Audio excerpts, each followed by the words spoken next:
And this perhaps is the most important part of this chapter. The verbal expression of that I describe in the brackets the Lord, Paramatma, or the Supreme One, is the Pranava, the primeval sound of Om. This is very important.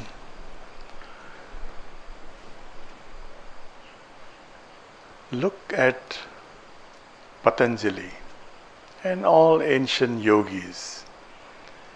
They will not give any name to God, because once you give name to God, you start discussions and debates.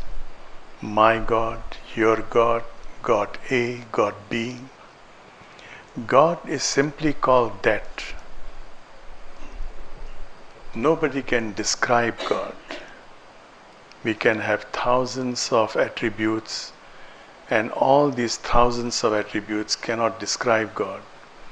So Patanjali does the same thing that has been done by all ancient rishis, all ancient yogis, the seers and sages. But he says the verbal expression, this is very important, this is very scientific. Nobody has seen atom. We have been repeating this over and over. But the impact of atom is you, me. We cannot take one atom and show it to somebody in the laboratorium. Nobody has seen atom with naked eye, nobody. But the impact, when we study the collectivity, when you study the collectivity of my body, you know the nature of the atom that my body is made of. Similarly, if you check the collectivity of your body, you will know that it is made of so many trillions of atoms. But single atom cannot be seen. Now that the supreme energy or God, whatever you call it, Paramatma is the supreme self, your true self. That, your true self, cannot be seen. You cannot even feel it with your senses. But you can see the impact of that. And the impact is Pranava, the sound of Om. This is thousands of years ago, and Patanjali does not claim that he is the originator of yoga. Om has been there for time immemorial. And now the scientists, they say that all the existential vibrations, if they are compressed, and this is possible scientifically, you compress the vibrations and make it laudable. You cannot see the vibration, but you can turn the vibration into sound. And when you compress it, the sound you hear is Om.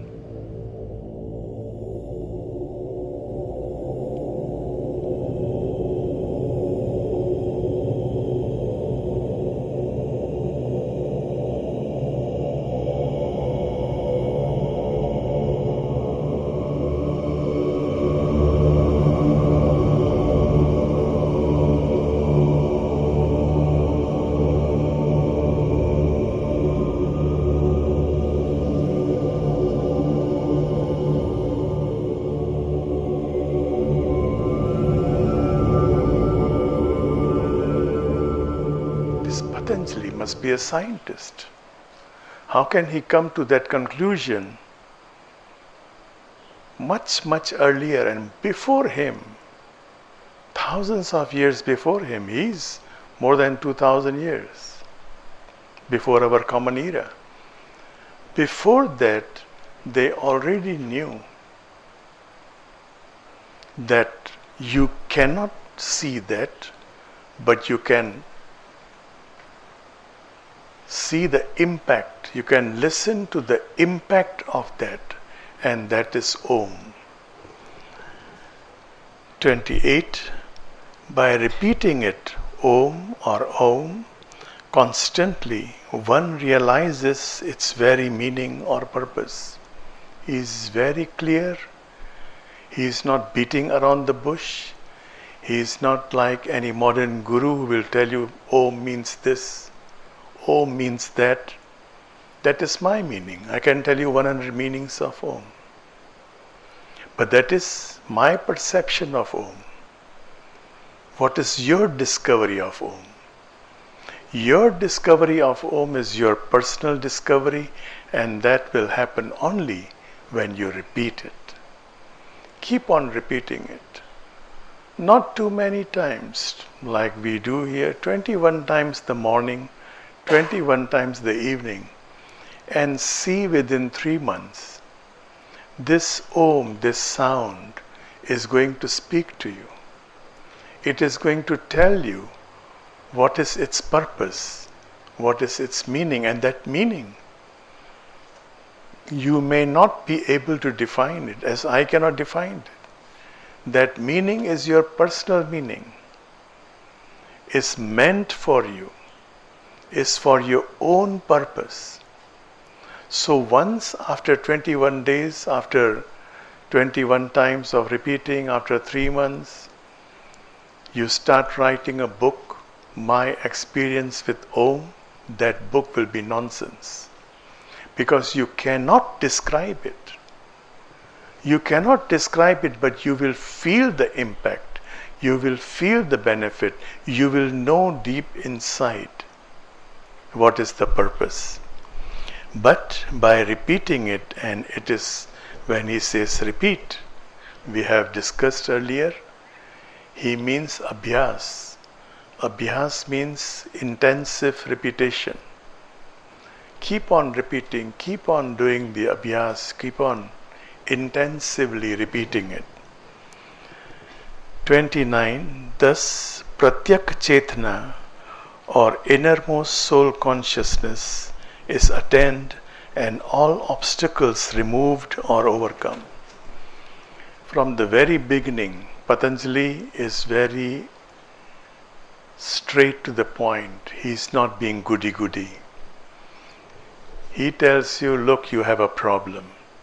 Your mind is the problem. Your mind is modifying every time, changing.